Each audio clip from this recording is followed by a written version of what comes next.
The letter arrived on a Tuesday. It had that special kind of cardstock. Not quite cardboard, but too self-important to be mere paper. It was the color of sad beige, a custom-milled pulp that I'm convinced the Cypress Creek Homeowners Association buys from a company that specializes in weaponized depression. It was the official color of our community, a shade that screamed, "Please don't have any fun." And it could only mean one thing. Brenda was on the warpath. I pulled it from the taupe, non-offensive, community-approved mailbox, the metal of which was already hot from the 10 o'clock a.m. sun. I didn't even have to open it. I knew the contents. It was a letter of violation, a passive-aggressive cease and desist, or worst of all, an emergency bylaw amendment. I'm Frank Henderson. I'm 54, but I've been retired for 3 years. I was a systems engineer, and I made a comfortable little pile of money designing network architecture that, to this day, you've probably used without knowing it. I cashed out. I was done. My new life was dedicated to two, and only two things. One, perfecting a sourdough starter I've named Clint Yeastwood, and two, engaging in low-stakes suburban warfare with my HOA president, Brenda. Brenda lives 3 doors down. She's a woman who seems to be perpetually wound just a little too tight, as if her entire nervous system is a guitar string tuned one note above its breaking point. Her house is the model home, the one from which all other beigeness flows. She watches the street from her upstairs office window with a pair of birding binoculars. She doesn't watch birds. She watches us. I walked inside, letting the screen door slam just a little harder than necessary, and waved the letter. My wife, Sarah, was at the kitchen island, scrolling through something on her tablet. She glanced up, saw the beige envelope in my hand, and let out a long, weary sigh. "Oh no," she said, not even looking up. "What is it this time? Did Mrs. Petrov's poodle poop on our lawn again?" "Worse," I said, slumping into a bar stool. I tore the envelope with performative disgust. "It's from Her Majesty. Dear Resident, just get to the part where she tells you you're awful, Frank." I'm scanning. Ah, here it is. "Effective immediately, the Architectural Review Committee, in an emergency session, has passed an amendment to Bylaw 14.c." I read it again, my blood starting to do that slow, simmering thing it does. A complete and total ban on all non-functional yard art. Sarah finally looked up. "Yard art? What?" "I'm not finished," I said, holding up a hand. "This includes, but is not limited to, gnomes, plastic flamingos, decorative wagon wheels, reflective gazing balls, and any item deemed by the committee to serve no practical or architectural purpose." Sarah put her tablet down. "Gnomes? Who has gnomes?" "Nobody," I said, crumpling the letter in my fist. "This isn't about gnomes. This isn't about wagon wheels. This is a targeted strike. This is about him."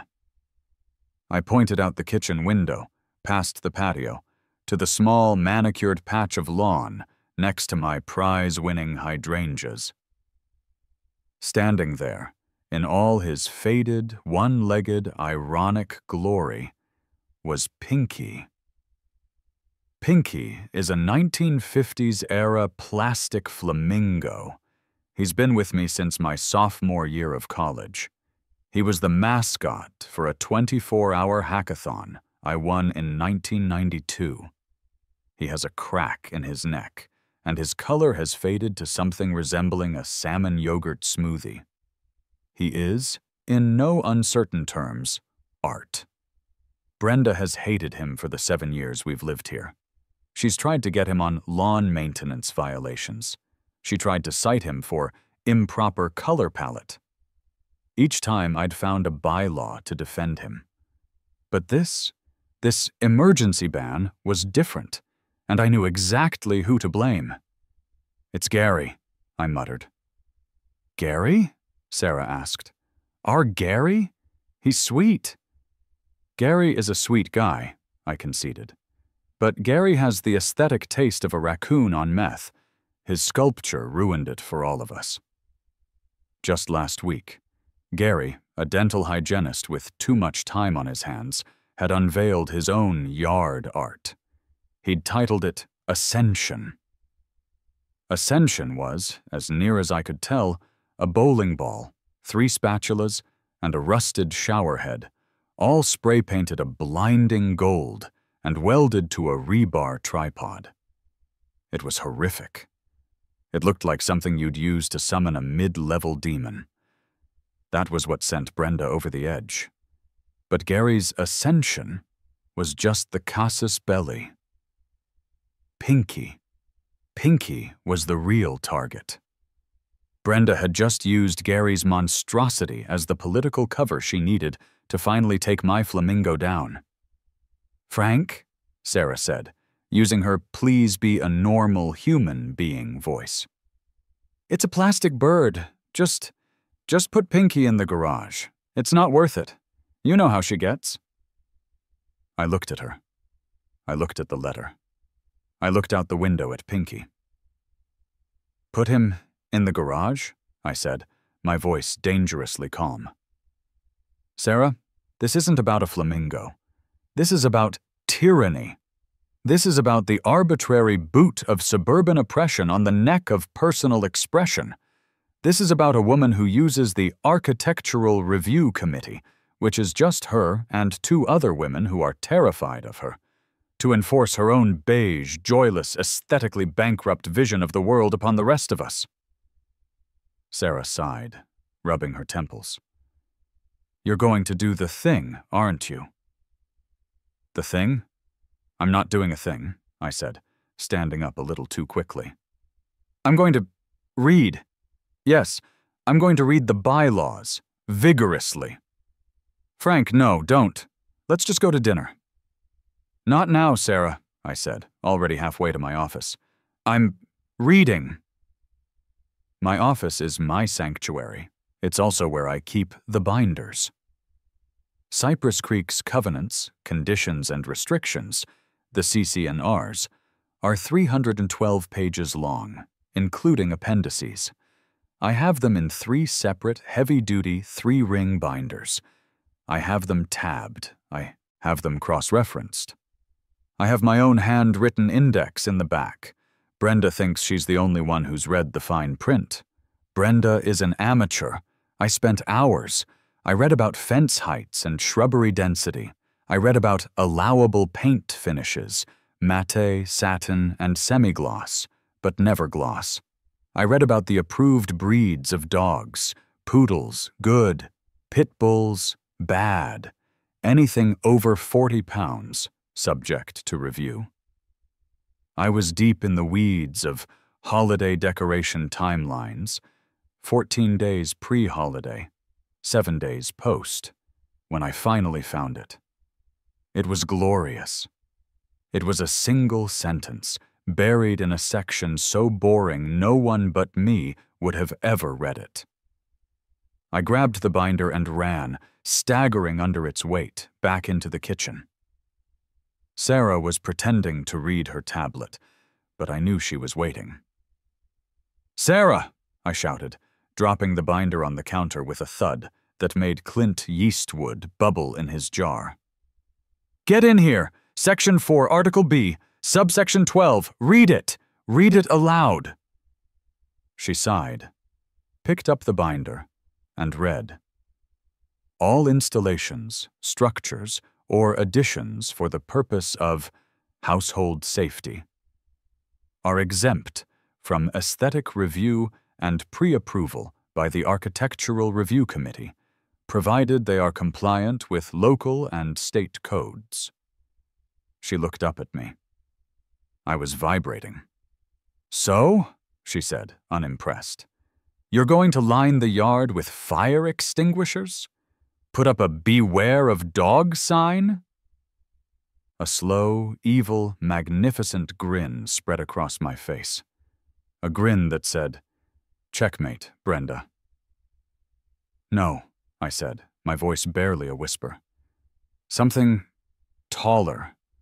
Something pointier." I walked to the window and looked up at the clear, blue, defenseless sky. "Sarah," I said, turning back to her, "what do you know about lightning?" The next 48 hours were a blur of glorious, weaponized research. This wasn't just a whim. This was a project. I was an engineer, damn it, and I was going to engineer the hell out of this solution. I didn't just Google lightning rod. I dove into the digital archives of the National Oceanic and Atmospheric Administration. I downloaded white papers on lightning attenuation technology. I studied soil conductivity charts for our specific county, mostly clay, excellent for grounding. I found a NOAA strike density map that clearly, beautifully indicated our entire zip code was in Moderate Risk Zone 3. Moderate risk. I printed the map. I highlighted our street. By not having a lightning rod, I was practically daring God to smite my house. Brenda, with her arbitrary yard art ban, was essentially inviting an act of God to vaporize us all. I was not installing a spite pole. I was providing a community service. My plan was simple. I would not be installing yard art, which was now illegal. I would be installing a piece of vital, state-of-the-art safety equipment, which was explicitly exempt from review.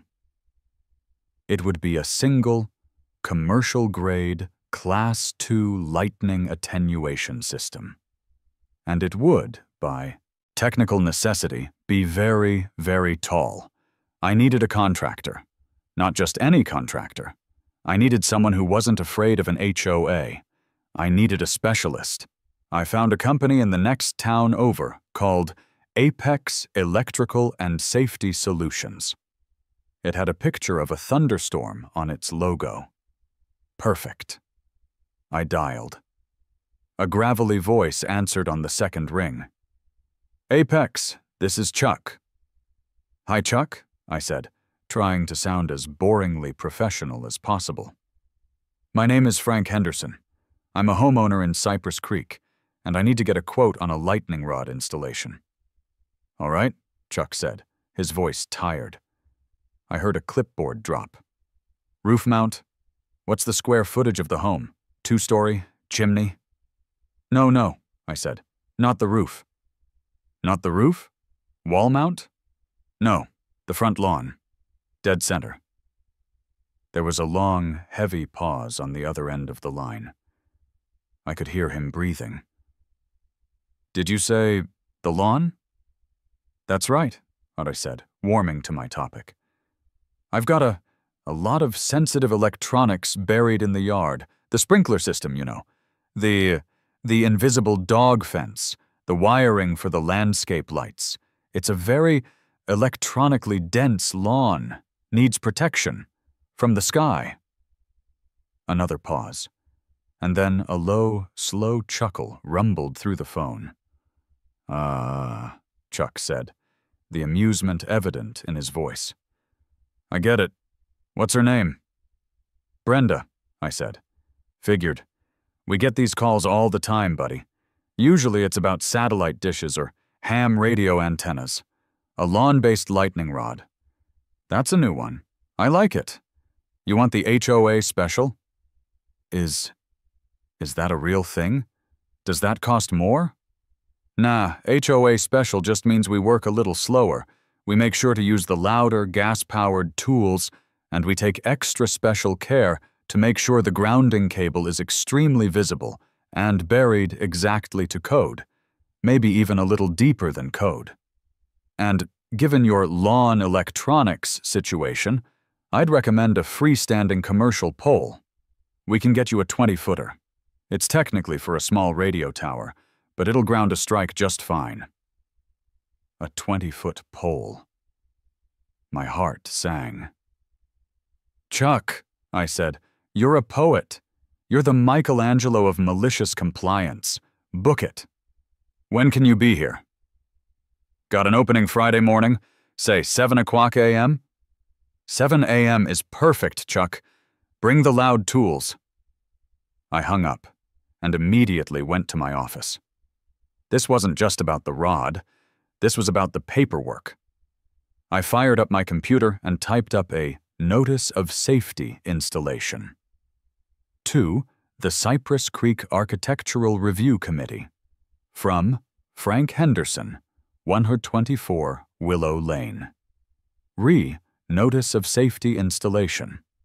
Be advised that on Friday, date, at 7 o'clock a.m., our household will be installing vital safety equipment to mitigate meteorological threats, lightning. This installation is in accordance with all local and state building codes and is explicitly exempt from ARC pre-approval per CCNR bylaw 4.B12, Household Safety. Installations. This is a notification, not a request. Stay safe, Frank Henderson. I printed it. I drove to the post office. I sent it certified mail, return receipt requested. Brenda would have to sign for it. It would probably arrive Thursday afternoon. Just enough time for her to stew, but not enough time for her to convene her little committee to do anything about it. When I got home, Sarah was in the living room. You have that look on your face, she said. The, I just did something clever that's going to cost us money look. I have excellent news, I announced. I've solved our lightning problem. We don't have a lightning problem, Frank. We're in a moderate risk zone 3, Sarah. We've been living on the edge. I've hired a man named Chuck. He's coming on Friday to install a 20-foot commercial-grade attenuation system. Sarah's eyes went wide. Frank, 20 feet? Our house is only 2 stories tall. That's taller than our roof. That's how you know it's working, honey. It's got to be the tallest thing. That's the point. It's going to look completely insane.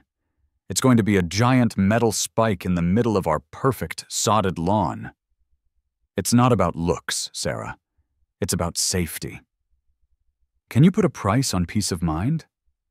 Can you put a price on not being instantly vaporized by a 300 million volt bolt from the sky? Brenda is going to have an aneurysm, she said, burying her face in her hands. That's a pre-existing condition, I said, patting her shoulder. I can't be held liable for that. Now, if you'll excuse me, I need to go to the hardware store. I need a laminator. My final touch was the plaque. I designed it on my computer using the most official, humorless, federal government property font I could find, a nice, stark sans serif called Roboto Condensed. I typed it out, centered it, and hit Print. Model 3000. Lightning Attenuation System. Essential Safety Equipment. Property of Frank Henderson, 124 Willow Lane. Do not tamper, per CCNR bylaw 4B12. I ran it through my brand new $40 laminator. The plastic sealed over it with a satisfying whir. I 3-hole punched the top and bottom. I found a pack of heavy-duty 12-inch UV-resistant zip ties. I was ready. That evening, I went outside with a beer. I walked over to Pinky, who stood proud, if a bit lopsided, in the flower bed. Your time is over, my friend, I whispered to him, giving his plastic head a gentle pat. A new guardian must take the watch. Your sacrifice will not be in vain. They will write songs about this. Or I will. Pinky, as always, said nothing. But I thought he looked, in the fading light, just a little bit smug. Friday morning. 6:58 a.m. I was on my front porch, coffee in hand, vibrating with an energy that was 30% caffeine and 70% pure, unadulterated spite.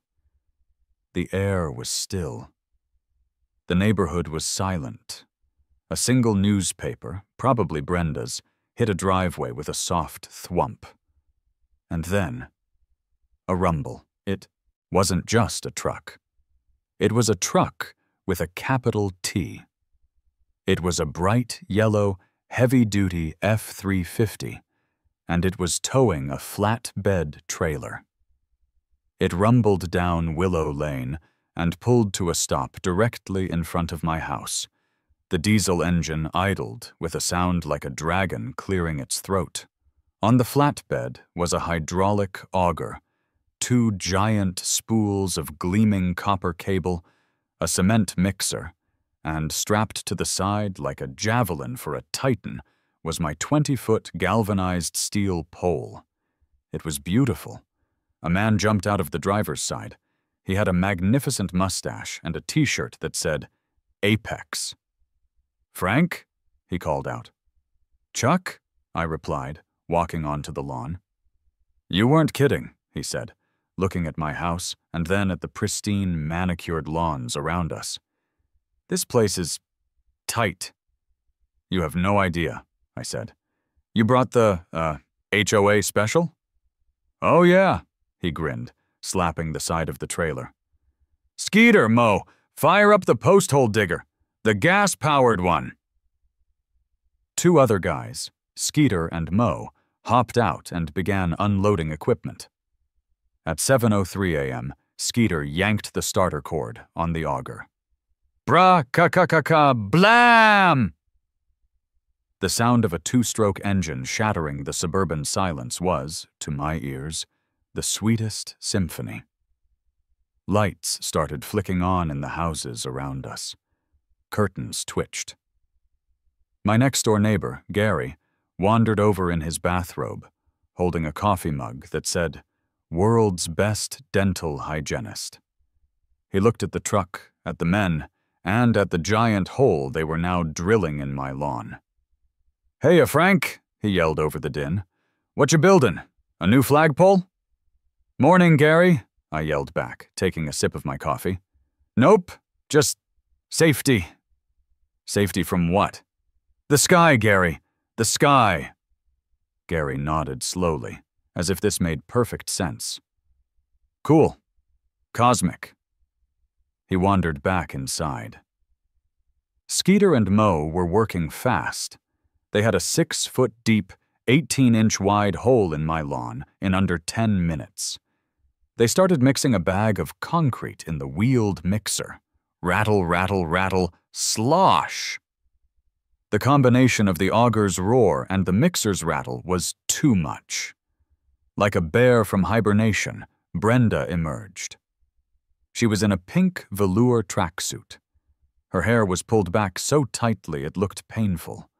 She wasn't holding a coffee mug. She was holding a clipboard. She marched across her lawn, onto the sidewalk, and then, in a flagrant act of trespass, directly onto my lawn. "Frank!" she barked. "Frank, what is the meaning of this? What is this? You are digging a hole." I smiled, the most beatific, innocent smile I could muster. "Morning, Brenda. Beautiful day for an installation, isn't it?" "This is not on the approved schedule," she shrieked, tapping her clipboard. "I am the president of the Architectural Review Committee. I did not sign off on this. This is unpermitted construction." "Oh, this?" I said, gesturing to the men and the giant hole. "This isn't construction. This is a safety measure." Per bylaw, 4.B12, no pre-approval needed. You got my certified letter, right? I sent it Monday. I have the receipt. Brenda's face went from pale to pink. A safety measure? A measure for what? And then it happened. "All right, boys, let's raise her," Chuck yelled. Skeeter and Mo grabbed the 20-foot galvanized steel pole. They walked it over to the hole. With a coordinated hup, they began to tilt it. It rose, and it rose, and it rose. It cleared my shrubs. It cleared my head. It cleared the first story of my house. It cleared the gutter of my house. It just kept going up. It finally settled, its full 20-foot length pointing straight to the heavens. It was a massive, gleaming silver obelisk. It caught the 7:15 a.m. sunlight and shone like a beacon. It was, without a doubt, the most beautiful, pointless, glorious middle finger in the entire history of suburban America. Brenda's mouth was open. No sound was coming out. "It's a lightning rod, Brenda," I said helpfully, my voice dripping with false concern. "Class 2, state of the art. You know, with the—" I lowered my voice.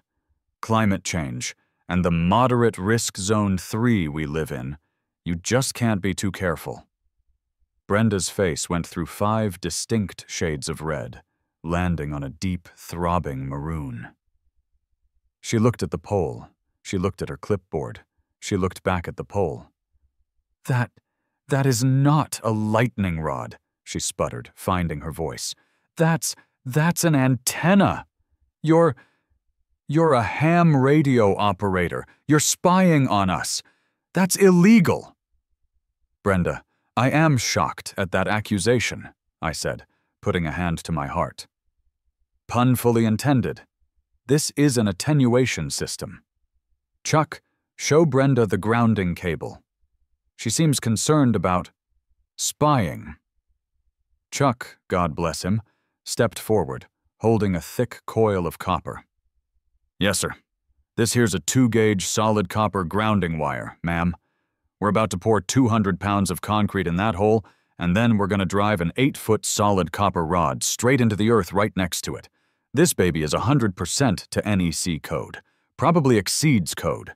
This thing could take a direct hit from Thor himself and just ask for more." Skeeter and Mo began pouring the wet concrete into the hole around the base of the pole. Schlop. Schloppy. Schloppy. "You can't!" Brenda yelled. That's permanent. That's an improvement." "It's a safety device, Brenda," I corrected gently. "Like a smoke detector, or a very, very large seatbelt. Now, if you'll excuse me." I walked to my porch, retrieved my laminated plaque and my heavy-duty zip ties. I walked back to the pole.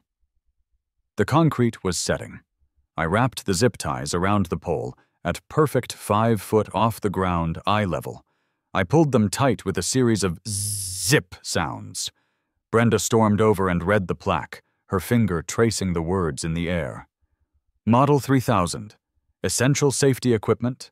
Bylaw. 4.B12. Her voice was a low, dangerous hiss. You can't." "I did," I said. "For safety." This is an eyesore," she finally shrieked, her voice cracking. "I'm sorry, Brenda, I can't hear you," I said, patting the pole. "The sound of safety is just too loud. Have a great day." Brenda looked at me. She looked at Chuck. She looked at the 20-foot-tall monument to my spite.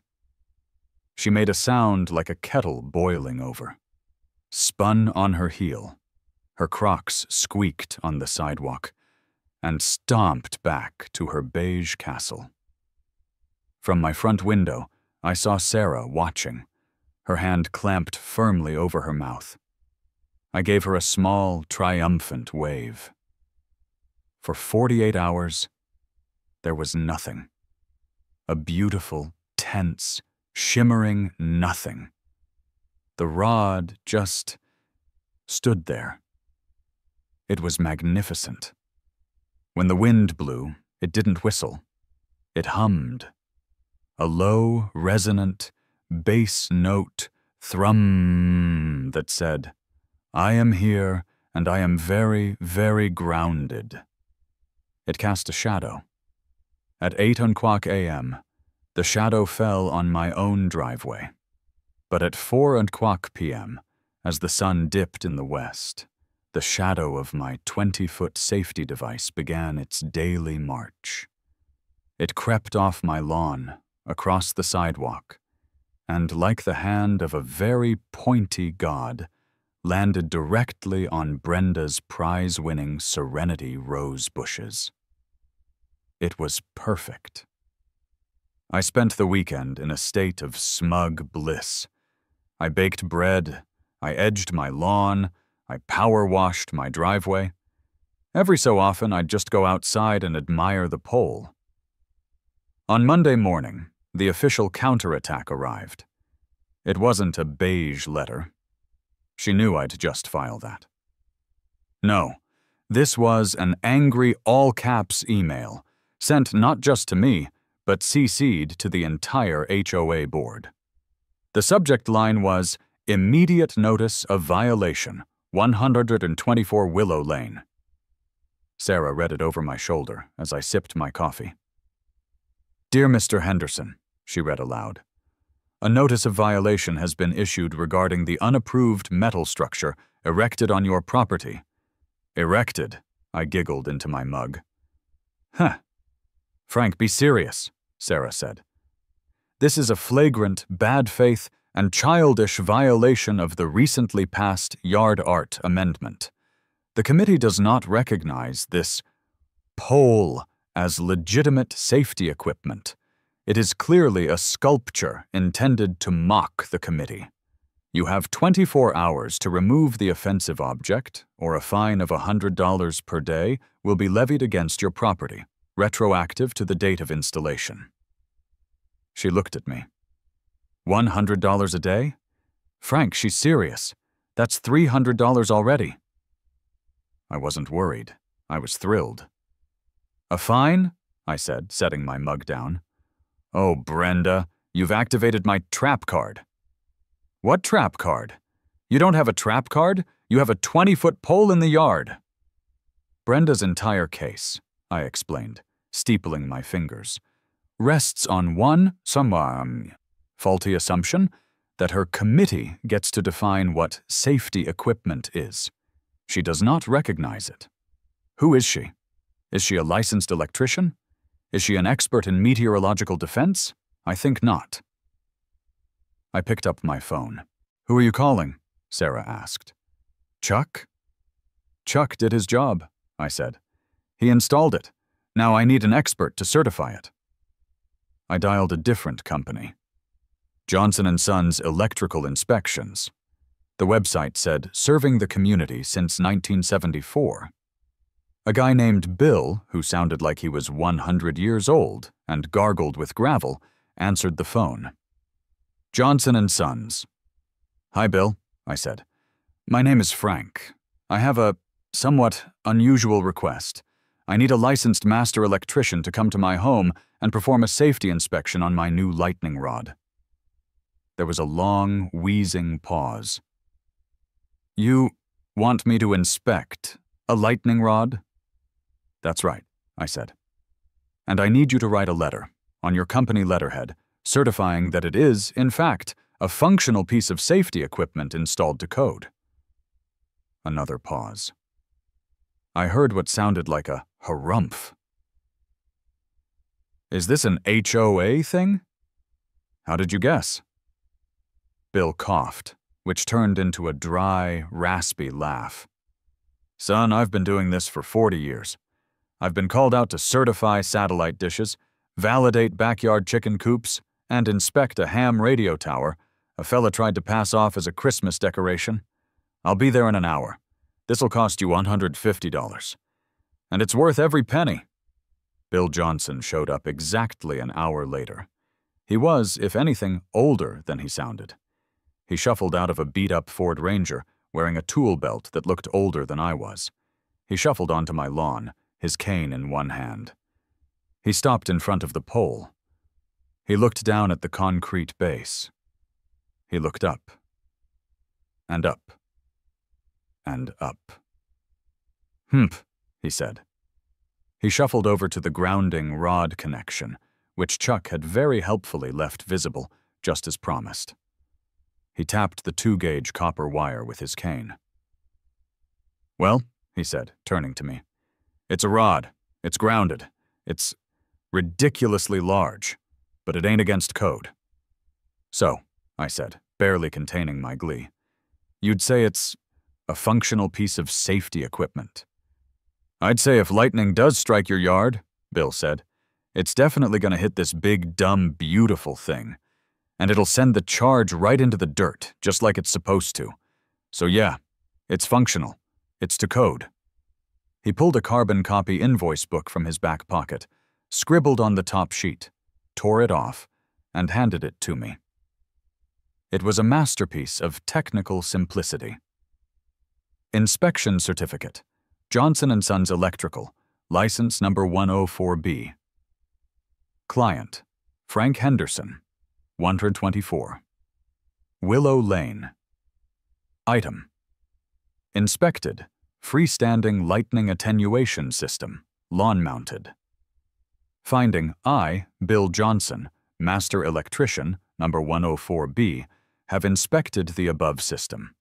It is found to be installed in a professional manner, compliant with all relevant sections of the National Electrical Code, NEC Article 250, grounding and bonding. It is a functional safety device. Signed, Bill Johnson. Charge: $150. Paid in full. I could have kissed him. I paid him in cash, and he shuffled back to his truck, chuckling to himself. I ran to my office. I scanned Bill's letter.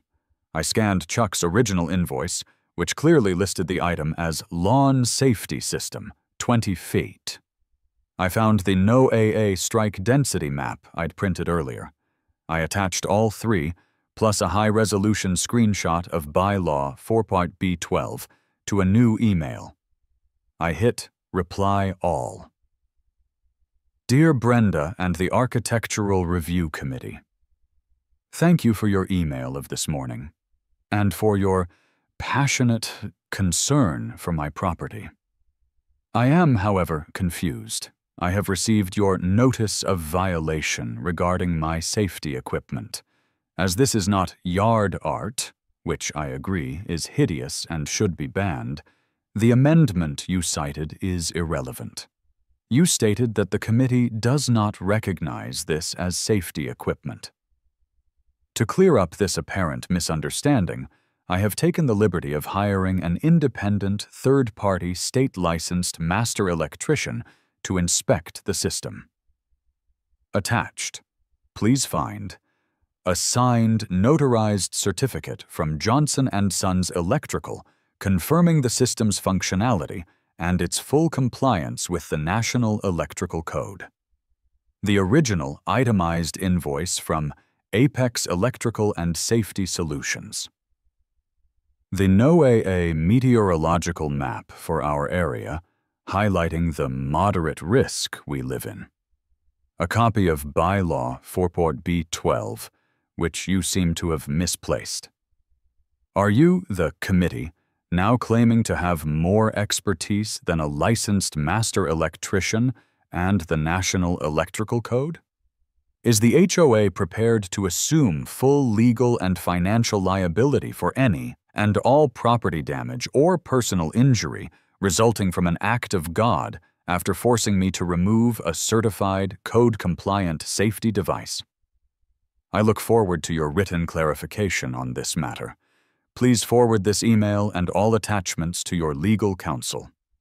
As for the fines, they are, of course, illegitimate. My check for this month's HOA dues, minus the $300 illegal fine, is in the mail. Stay safe, Frank Henderson. I hit send. Sarah, who had read my draft, just shook her head. Frank, please forward this to your legal counsel. You're poking the bear. I'm not poking the bear, Sarah, I said, leaning back in my chair with a deep, satisfied sigh. I'm calmly engaging the bear in a fact-based discussion. Your fact-based discussion, she said, has a 20-foot metal spike and a $150 invoice from a man named Bill. "It's a deterrent," I said, "for lightning. And for Brenda." The $100 per day fine notices stopped immediately. Brenda couldn't touch the rod. I knew from the sheer, deafening silence that followed my email that she had, in fact, forwarded it to the HOA's lawyer. And the lawyer, who probably billed $400 an hour, had likely told her, in no uncertain terms, to stand down before I sued them into oblivion.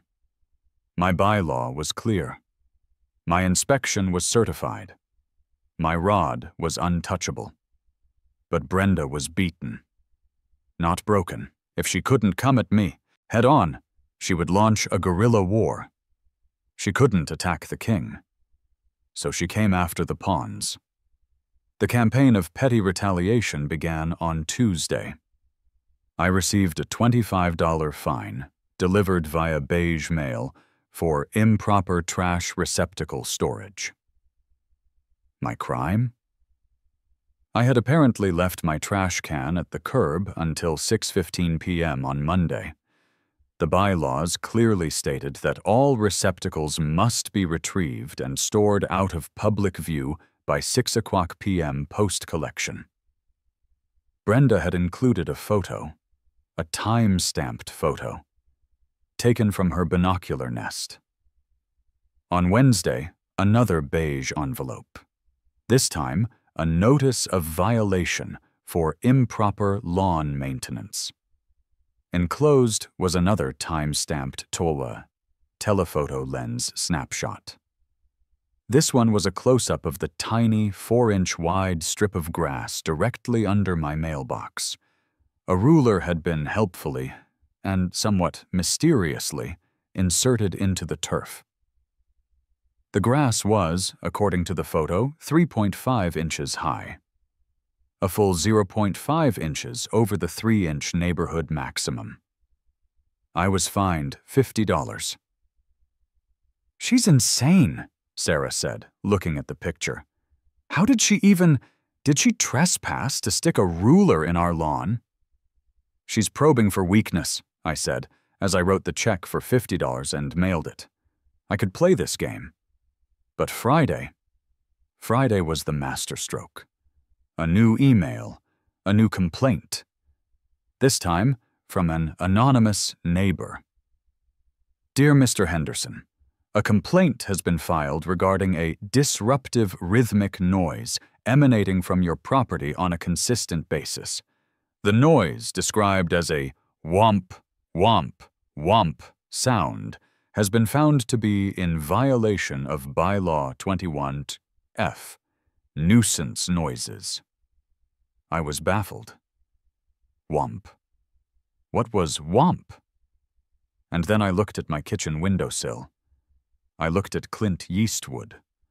My sourdough starter, happy in the morning sun, was bubbling. Bubble.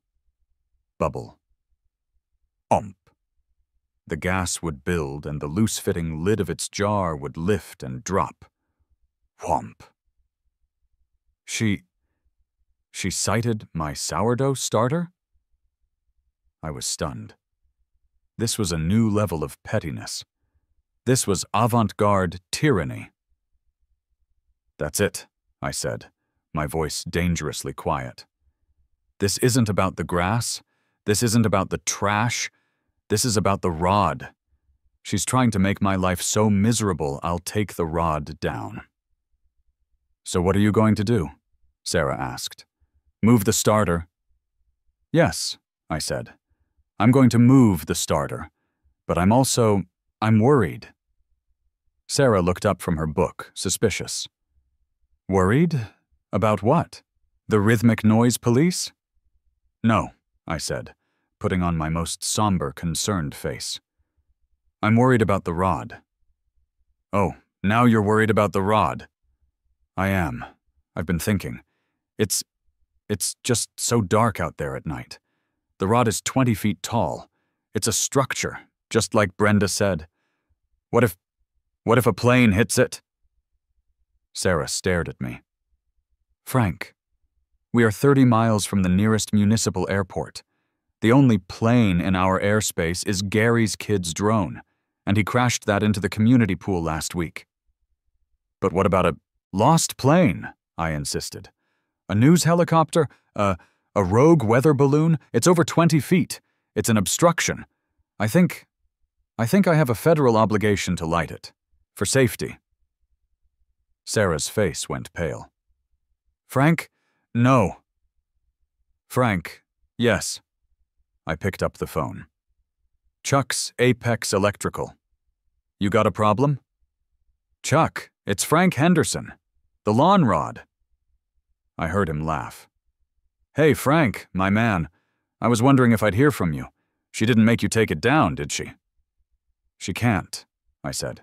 It's certified. But Chuck, I have a new problem. A new safety concern. I need an upgrade. An upgrade? What, you want another one? No, I'm worried about aviation. There was a long pause. Aviation? Frank, you're in a suburb. You can't be too careful, Chuck. I need a light on top, a red one. You know, for safety, so the planes don't hit it. Chuck was silent for a full 10 seconds, and I thought I'd lost him. Then I heard a sound like he was choking. He was laughing. He was laughing so hard he had to put the phone down.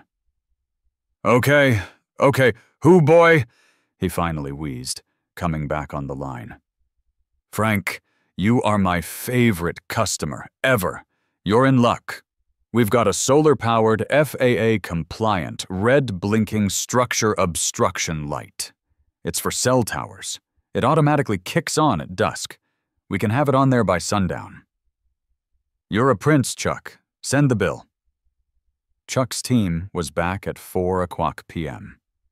This time, they brought a cherry picker. It was a whole event. Gary came out to watch. Mrs. Petrov watched through her blinds. Skeeter went up in the bucket. He was up there for 20 minutes, affixing the solar light to the very tip of the pole. He came down, gave me a thumbs up, and they packed up and left. At 5:31 p.m., as the sun dipped below the horizon and the sky turned a deep, bruised purple, it happened. Blink. A single, piercing, ruby-red light. 20 feet in the air. Blink. A 3-second pause. Blink. It was transcendent. It wasn't just a light. It was a rhythmic, pulsing light. And because of the precise 4:00 p.m. shadow placement I had so carefully engineered, the pole was just far enough from Brenda's house that the light itself wasn't a nuisance, but it was just close enough that the glow was. The red, pulsing light bathed the entire front of Brenda's beige house. Her serenity, rose bushes. Her upstairs office window, in a rhythmic, demonic blink, blink, blink.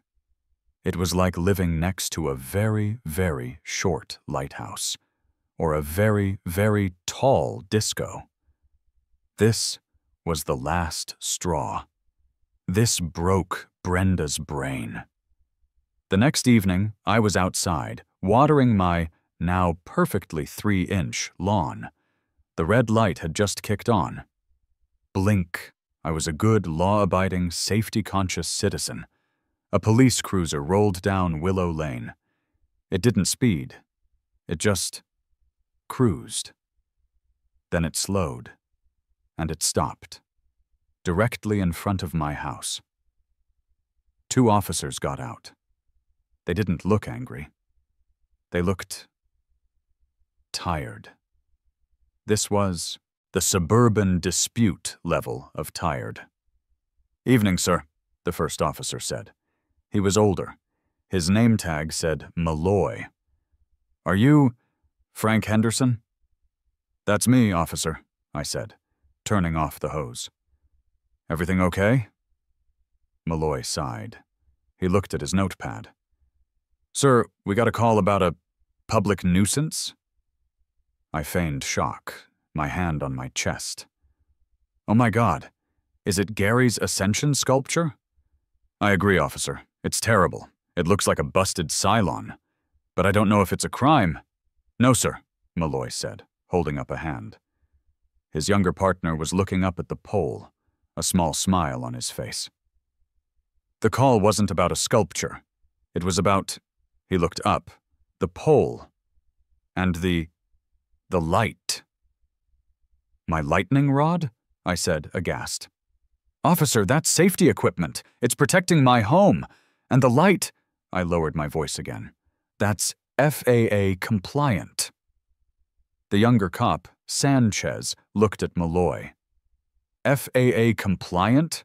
Jim, we're in a suburb." "Can't be too careful, Officer Sanchez," I said, deadly serious. "I'd hate for a low-flying aircraft to have an incident on my watch. It's my civic duty." "He's lying!" The shout came from across the street. Brenda was on her front porch, vibrating in her pink tracksuit. "It's harassment! It's blinking at me! It's blinking! Make him stop!" Officer Malloy pinched the bridge of his nose. He looked at me. He looked at the pole. He looked at Brenda. "Ma'am," he called out, his voice full of practiced patience. "Is that pole on his property?" "Yes, but—" Brenda shrieked. "Sir," Malloy said, turning back to me, "is that light like a laser beam? Is it shining into her windows?" "Oh, heavens, no, officer," I said. "It's just a gentle, solar-powered, omnidirectional safety blink, fully to code. Just warns aircraft of a, structure." Malloy turned back to Brenda. "Ma'am, this is an HOA dispute. It is not a police matter. It is a pole on his property. It is not illegal. Please stop calling 911 unless someone is actively being publicly nuisanced. Have a good night, sir." "You too, officers," I said. They got back in their cruiser and drove off. I looked at Brenda, who was just standing on her porch, defeated. I gave her a small, respectful, safety salute. She let out a sound like a deflating balloon and stormed inside. The red light continued its lonely, magnificent, and now police-sanctioned blink, blink, blink. Brenda was beaten. She couldn't use the bylaws. She couldn't use the fines. She couldn't use the police. She was out of options. So she went for the nuclear option. The emergency HOA town hall. An email went out to the entire 200-home neighborhood on Monday. The subject line was positively apocalyptic. Subject: mandatory community meeting. Addressing the metal menace in our midst. "Oh, metal menace," I said to Sarah, reading the email. "That's actually pretty good. She's getting creative." "Frank, this isn't funny," Sarah said. "She's calling a full-scale town hall. About you. About the pole. She's trying to turn the whole neighborhood against you." "She can try," I said, cracking my knuckles. "But she's forgotten one thing." "What's that? Your fact-based discussion?" "No. That I am also a homeowner, and I can also go to the town hall, and I have a briefcase and a laser pointer." The meeting was set for Wednesday night at the community clubhouse. The clubhouse was a sad, beige building with a sad, beige, multi-purpose room that smelled of stale coffee and industrial carpet cleaner. When we walked in, the room was packed. I'd never seen more than 20 people at an HOA meeting. Tonight, there must have been 150. Brenda had successfully whipped the neighborhood into a frenzy.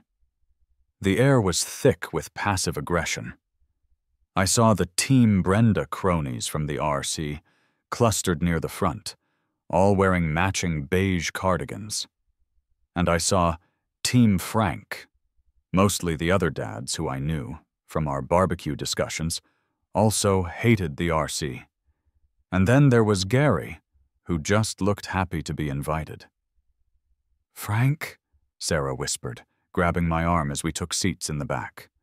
"This looks like a lynch mob. A very well-dressed suburban lynch mob. Let's just go." "Nonsense," I whispered back, tapping the slim black briefcase in my lap. "The show is just getting started." Brenda was at the front, standing next to a projector screen. She was wearing a severe navy blue pantsuit. This was her Condoleezza Rice look. She banged a gavel. "This emergency meeting of the Cypress Creek Homeowners Association is now in session," she announced. "We have one item on the agenda, the structure at 124 Willow Lane." She clicked a button. The projector whirred. Her PowerPoint was a masterpiece of fear-mongering. Slide 1. A blurry, extremely zoomed-in photo of my rod, taken at night with the red light blinking. It looked like a still from a cheap horror movie. The caption read, "The Eyesore." Slide 2. A bulleted list titled, "Negative Community Impacts. Lowers Property Values. Blocks Natural Sunlight." Here, she was referring to the shadow on her roses. "Creates light pollution. The blink. Violates spirit of community bylaws. Attracts Satanists." I heard someone behind me whisper, "I thought it attracted lightning." Brenda launched into a 20-minute tirade. She talked about community standards. She talked about our aesthetic. She talked about bad faith actors. She got so worked up that her voice started to crack. This flagrant disregard for our community, this poll is a middle finger to us all," she finally finished, her face flushed. She was practically weeping. "It is an insult." The room was silent. The floor is now open for discussion," she said, visibly trembling. "The committee is proposing an emergency amendment to Bylaw 4B12. The new language will redefine safety equipment to specifically ban any non-essential ground-mounted antenna, poles or rods not directly attached to the primary dwelling." This was it. The frontal assault. I stood up. "I have a question." Every head in the room swiveled. Brenda's eyes narrowed into tiny, hateful slits. "Mr. Henderson," she hissed, "you've done enough. You are the reason we are here." "I understand that, Brenda," I said, walking calmly to the front of the room. "I just want to clarify for everyone. You are proposing to amend Bylaw 4.B12 to give the ARC the power to decide what is essential safety and what isn't, correct?" "That's right," she said, her voice regaining its strength. "We are voting to specifically ban your menace." "Great," I said. I pulled a thumb drive from my pocket and walked over to her laptop. "I, too, have a presentation." "What? You can't— This is my meeting." "It's a community meeting, Brenda," I said, plugging in the drive. "And as a member of the community, I'd like to present my fellow homeowners with all the facts before they vote on a matter of safety." I clicked my file. Her Satanists slide disappeared, and mine took its place. The title was in bold, 36-point font. "Safety First. Why Brenda is Putting Us All at Risk." A collective gasp went up from the beige cardigan section. "Brenda, you can't!" she shrieked. "Brenda, you're absolutely right. I can't ignore safety. It's just not in my nature," I said, picking up her laser pointer. "You've all seen my poll. You've seen the red light. You know my position. I believe in safety, but in my research, I've discovered other, more imminent safety threats right here in Cypress Creek. Threats that the ARC, in its obsession with aesthetics, has completely ignored. I clicked to the next slide. It was a nice, clear, daytime photo of Brenda's house, taken from the sidewalk, of course. "Brenda, is this your house at 118 Willow Lane?" That is an invasion of privacy," she sputtered. "It's from Google Street View, Brenda. Totally legal. Now, let's look at the bylaws, shall we?" Bylaw 18.c. All exterior utility fixtures must be kept clean, functional, and free of debris. Now, let's just zoom in on the side of your house. I clicked again. The image was a crystal-clear, high-definition close-up of the dryer vent on the side of her house. It was caked. It was a solid, matted, gray-brown mass of lint spilling out of the vent. "Ladies and gentlemen," I said, circling the lint with the red laser, "that is a fire hazard, a clear and present danger. According to FEMA, 2,900 home clothes dryer fires are reported each year due to exactly this kind of neglect. Brenda's house is a tinderbox. She's a threat to us all." Gary, from the audience, yelled, "Oh my God, she's a tinderbox!" Brenda was speechless. "But wait," I said, clicking again. "There's more!" The next slide was a photo of her husband's giant quad cab, lifted Ford F-250. And it was parked, as it was every evening, blocking half the sidewalk. This suburban assault vehicle is a violation of City Ordinance 3A, blocking pedestrian access. What if a child on a bicycle, like little Timmy Petrov, has to swerve into the street to avoid this behemoth? What if he's hit by a car? All because the RC was too busy worrying about a flamingo. I was on a roll. The crowd was with me. "This has nothing to do with your poll," Brenda finally screamed, finding her voice. "It has everything to do with the poll," I roared, turning to face the crowd. "My poll is about safety. I have a certificate from a master electrician. I have an invoice. I have FAA-compliant lighting. I have NEC compliance. My poll," I pointed at the screen, "is the safest damn thing in this entire neighborhood. You, Brenda, are obsessed with aesthetics. I am obsessed with not dying in a dryer lint fire." I turned back to her. "You want to amend Bylaw 4B12? You want to give this committee," I pointed at the lint, "the power to define safety? Who's next? Gary, your ascension sculpture? It's pointy. A kid could fall on it. We should ban it. Mrs. Petrov, your poodle? It's a trip hazard. Ban it. Where does it end, Brenda? Where?" The room was dead silent. I was breathing heavily. My work was done. Brenda stood there, defeated. Her pantsuit seemed to wilt. She had been out-bylawed. She had been out-safety-ed. She had been out-power-pointed. She looked at the crowd. She looked at her feet. All in favor of amending Bylaw 4B12, she mumbled, her voice a shadow. "Raise your hand." Only Brenda and the two other beige cardigans on the committee raised their hands. Opposed? A sea of hands went up. Gary's hand shot up so fast he almost hit the person next to him. Mrs. Petrov raised her hand. Even Sarah, beaming at me from the back, had her hand in the air. The motion failed. The amendment was dead. The rod stays. Brenda looked at the hands. She looked at me. She picked up her gavel, slammed it on the table with a crack, and without another word, threw her laser pointer on the ground and stormed out of the clubhouse. A slow, scattered applause started. Gary came up and slapped me on the back. "That was cosmic, Frank. Cosmic! You want to come over? I'm working on a new piece with garden hoses." "I'd be honored, Gary," I said. "I'd be honored." Brenda stepped down as HOA president the very next day.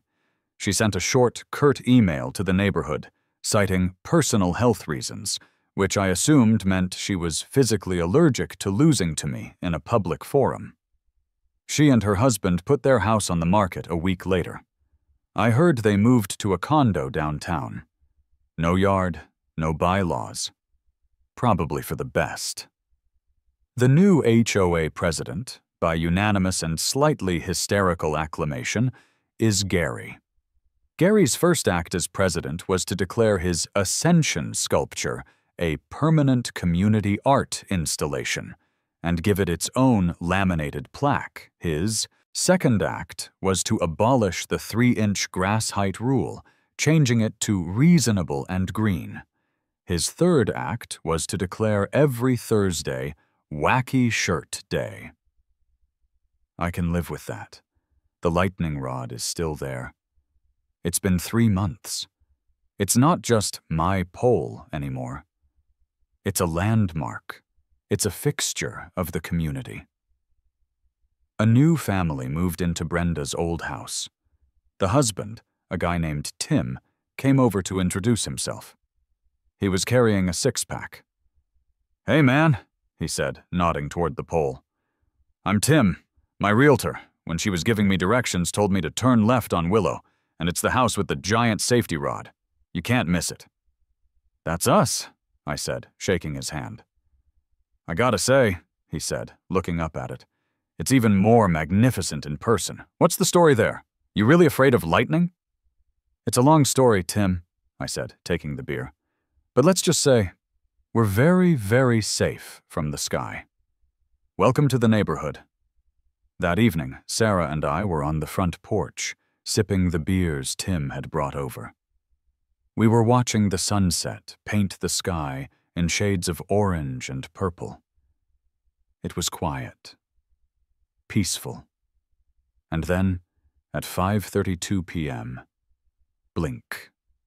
The little red light kicked on, beginning its nightly watch. Sarah sighed, a long, comfortable sigh. She leaned her head on my shoulder. "You know," she said quietly, "I was wrong." "Oh?" I said, trying to keep the "I told you so" out of my voice. "About what?" "It is beautiful." I looked at her. "The sunset?" "No," she said, looking up at the pole. "The rod, it's beautiful. In a Cold War missile silo kind of way. It's grown on me." "See?" I said, putting my arm around her. "Safety is attractive." "No, but you know what is attractive?" she said, pointing down the street. I looked. A new thing was on Gary's lawn. It was 7 feet tall. It was fiberglass. It looked suspiciously like a Bigfoot. "Gary just installed that this afternoon," Sarah said, a smile in her voice. "He put a plaque on it." "What does it say?" I asked. "Neighborhood Watch Captain," she said. I raised my beer, smiling. "Good. The revolution has begun." I looked up at my 20-foot monument to malicious compliance. It stood tall and proud against the twilight sky. It wasn't just a lightning rod.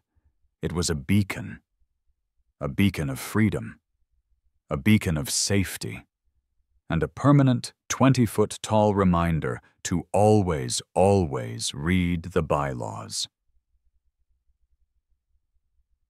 Blink, blink, blink.